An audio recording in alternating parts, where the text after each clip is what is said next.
So, ito na po. Papakulo po ako ng baboy.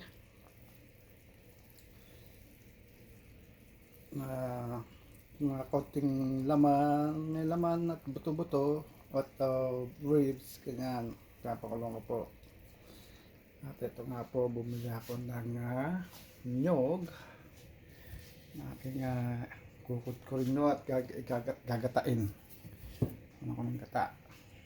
So, mga kaibigan, yan po, at nag-umpis na nga po akong magkudkod.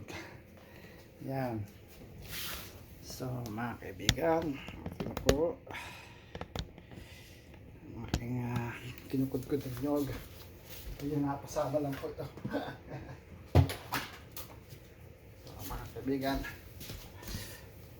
atin po umpisahan ng pagkukudkod ng nyog. Ulit at kukudkod po ulit tayo ulit ng nyog, mga kaibigan. So, antabay lang po kayo mga kaibigan. Ginagawa pagkukudkod ng nyog.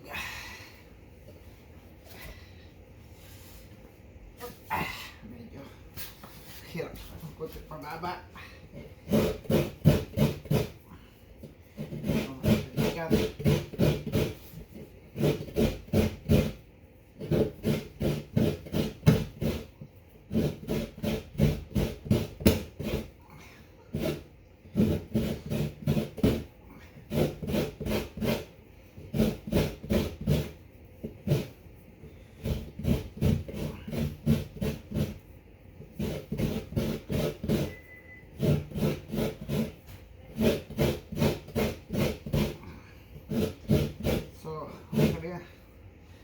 Makakahalay lang po at ito talaga very hirap, ano po sarap pagkukudkod ninyo ang gagawin kata atin po inilutong ulam panghapon na ngayon gabi ang likod express.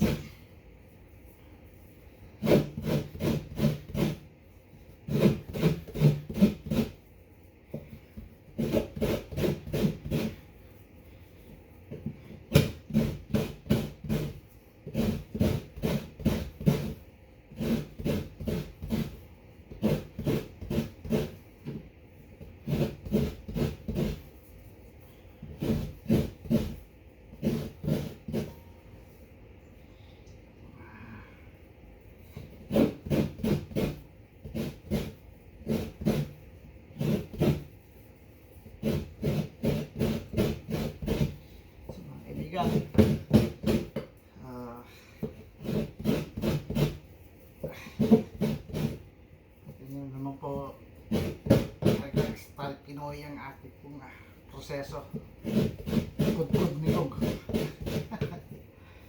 So mamaya po mga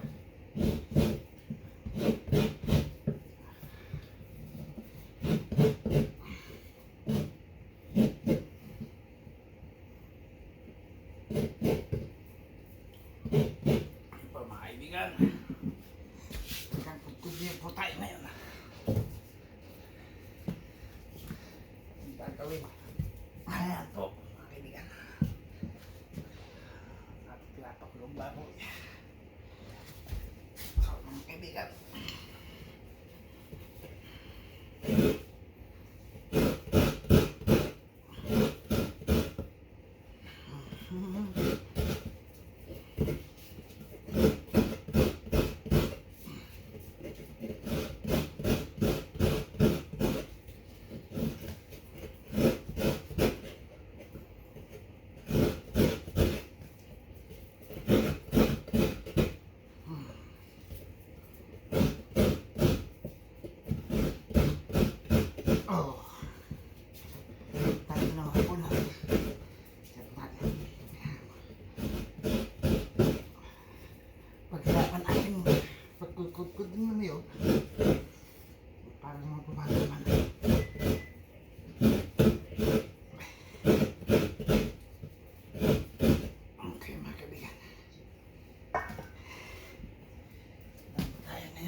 mga kaibigan.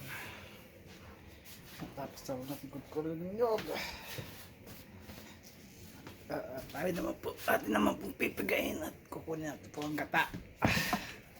Ang nyog. Para naman po may handa na natin ang ating lulutuin. Umpisa natin ang ating lulutuin, Bicol Express. So yan po. Atin na po na. So yan po mga kaibigan. Umpisa na po natin katasin ang kinayod ng nyog. At lilinis-linis ng po konti. Siyang kalat. So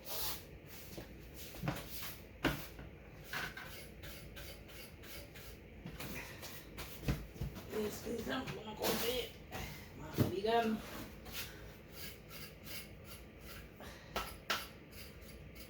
Okay. Yes.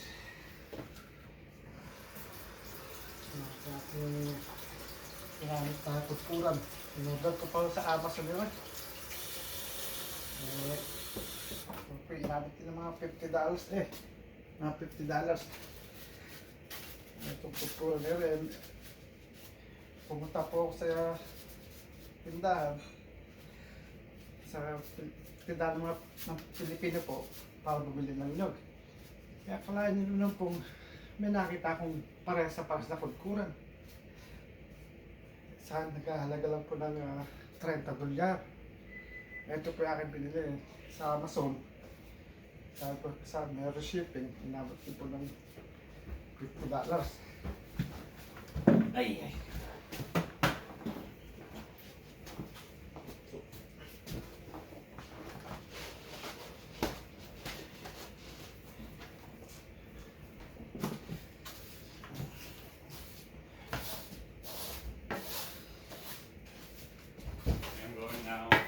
Okay, mom's not here.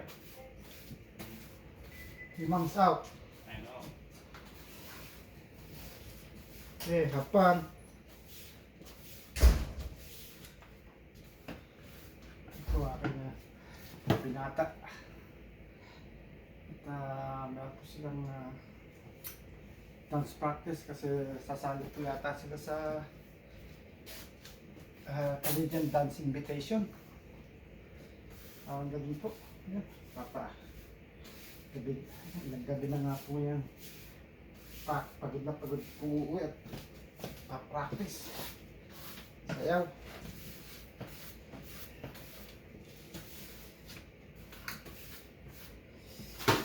So mga kamayan, yan po, medyo nakapaglinis lang po konti-konti. Umpisahan na po natin yung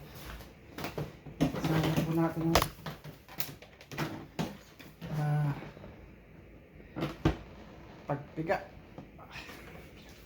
para makuha na po natin ang gata ng nyog. Okay.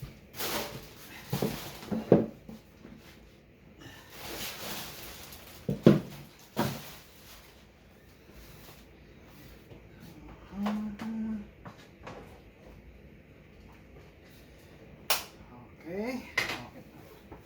Pakulo ng baboy. Yan po ipiga tayo na ng ipigay na natin ng niyog para makuha na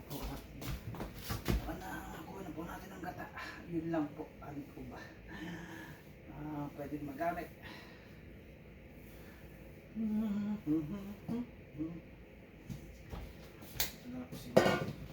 Okay. Okay. Natin pong sabaw na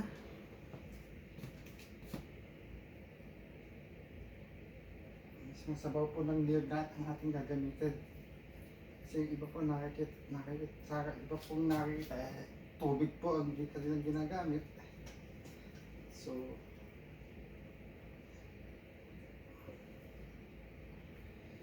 sa akin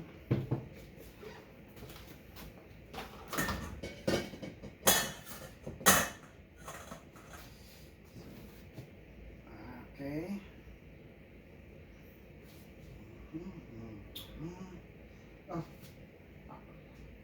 okay naman yung nagugas ng kamay. Hindi nyo lang po nakita. Hindi na lang po nakita sa video. Pero nagugas po ako ng kamay. Okay.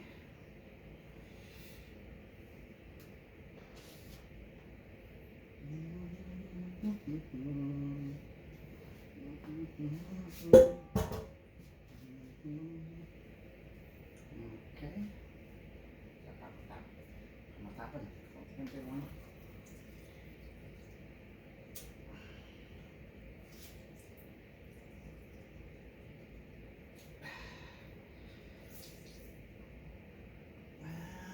Dapat siguro doon sa isa. Para rin pa rin. Nga. Ito nga.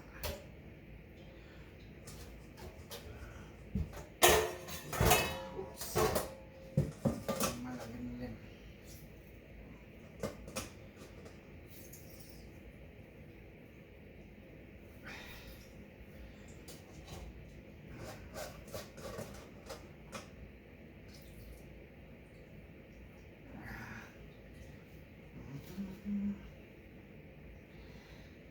Okay po.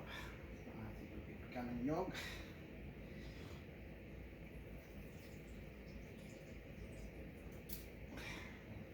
Isa ng nyog.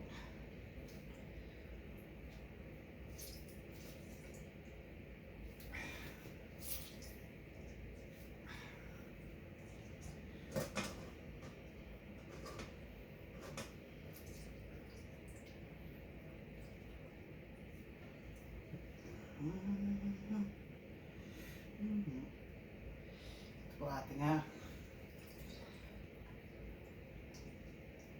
lulutuin ngayon. So mga kabayan, mga kaibigan, wala po nga teka lang po talaga sa umpisa. Pero nandiyan po talaga ang sarap. Ngayon yung paghihirap, gawa na nga pagluluto ng ating Bicol Express. May hirap, may sarap.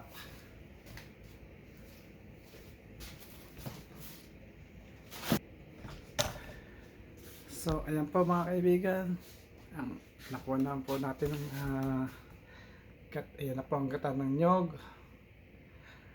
At ito naman po yung pinagpigaan, pinigang niyog. So yan na po yung tinatawag na sapal ng nyog. So ito na nga po yung gata. Yan po ang ating gagamitin na ingredients sa ating lulutuin, Bicol Express. So ready na rin po yung baboy na aking pinakulungan. Ayan po, akin pong alisin na po sa tubig. Okay po mga kaibigan, antabi lang po tayo. Okay, so ayun naman po mga kaibigan, ito naman po tayo ngayon sa mga spices. Gagaya po tayo ng red chili and green chili, isang ulo po ng sibuyas at bawang para po sa ating gagawin pampaanghang. So mga kaibigan, ito po tayo, pagkasamahin po natin ng green at ang verde at ang pulang sili po. So mga kaibigan, talagang Express Bicol Express na Bicol Express po.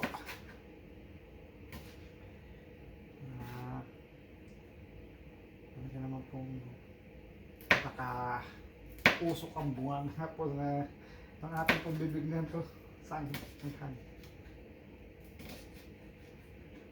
So mga kaibigan,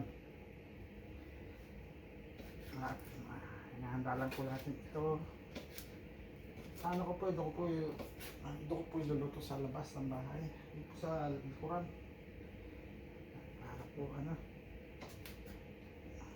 parang mas gusto ko po yung luto sa po yung sa gatong sa kahoy.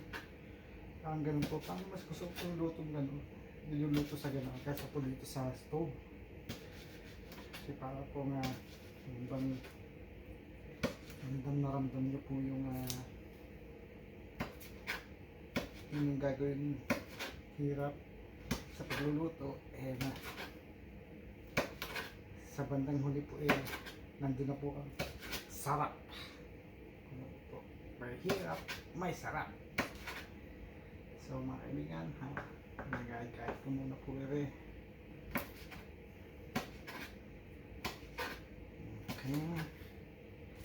Sili. Po. Susunod po ang sibuyas. Bago po ang bawang.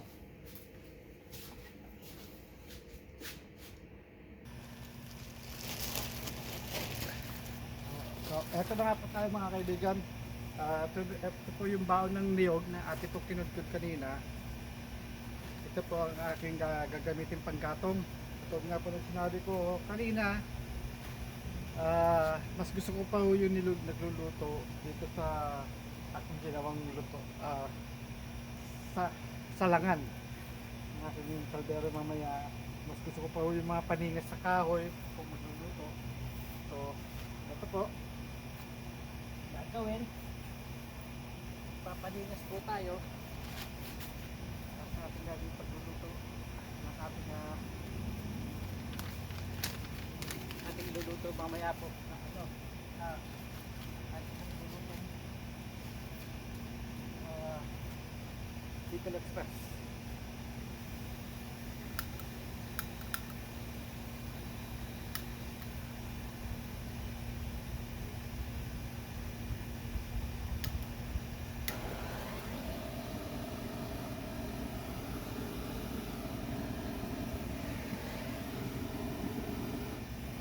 Nga po mga kaibigan, yung babo ng niyog gagawin paningas.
ayan po kaibigan.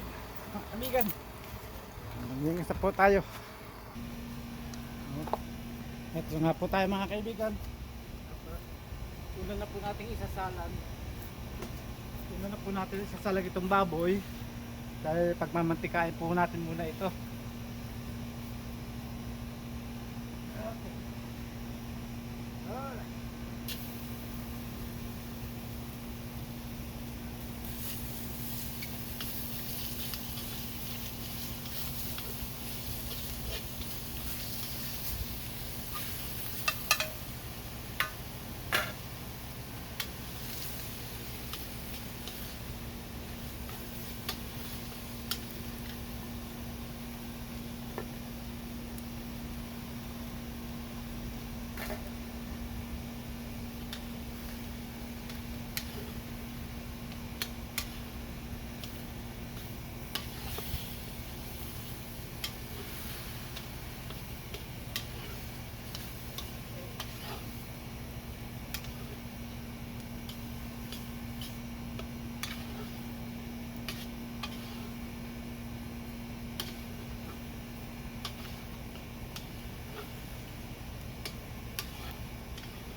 Haluin para dito manikit sa kaldero. Magmantika na po ito.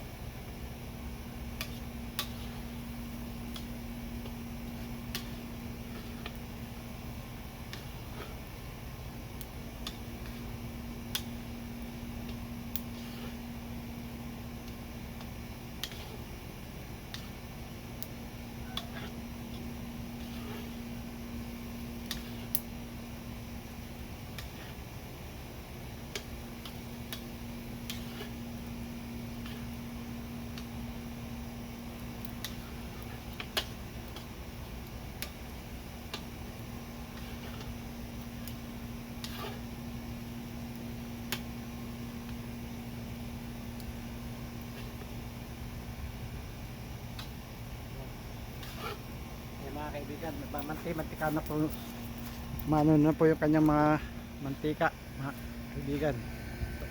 Yan po, lumalabas-labas na po yung kanyang mantika. Maganda po yung sariling mantika na rin po ng baboy ang ating gamit. So yan po kaibigan, ito po tuloy lang po ang ating paghahalo para hindi po siya manikit.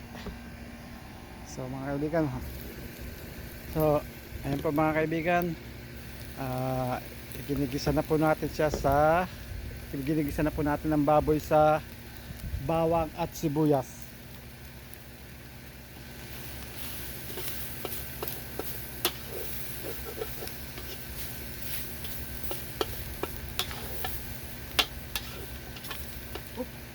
Oh, ayan.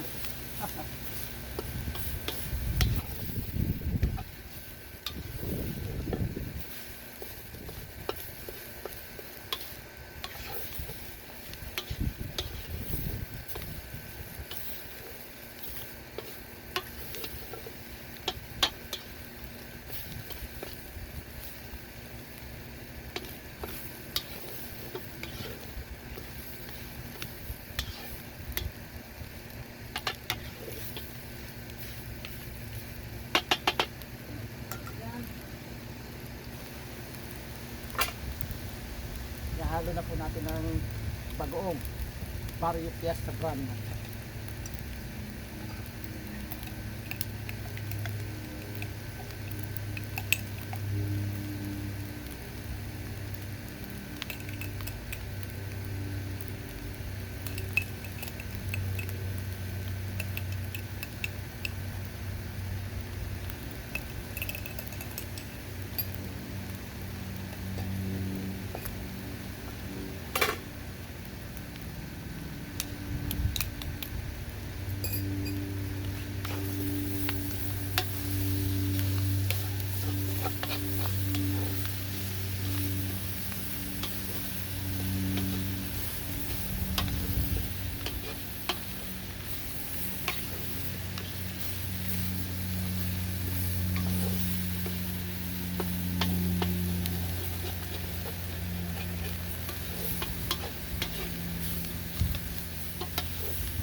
Igisa na po natin sa bawang, sibuyas at bagoong. Yan po. Ay, punin na po natin yung gata.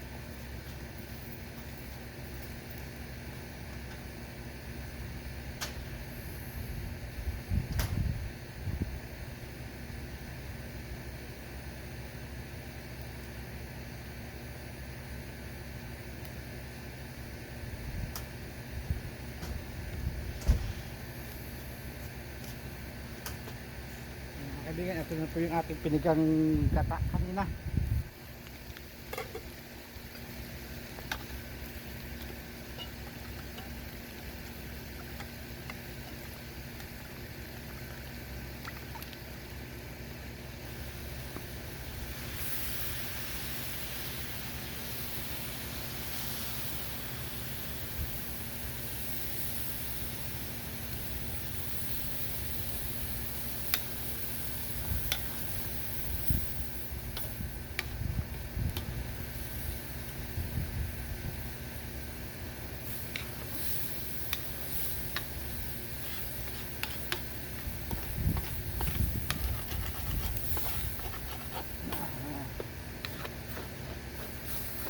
Nikit-nakit.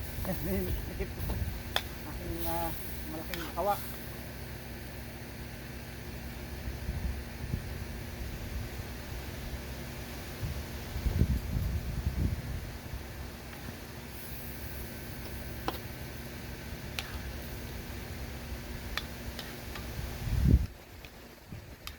So mga kaibigan, ating Bicol Express. Napunta kayo ng katamilog.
Okay, so mga kaibigan, ngayon po, ang plano ko po magluto ngayon ng panghapunan namin at ang aking pong inihahanda nagpapakulo po ako ng baboy at ang plano ko po siyang iluto ngayon Bicol Express kung tawagin po. So mga kaibigan, ito po ipapakita ko po sa inyo ang mga aking mga ingredients na inahanda.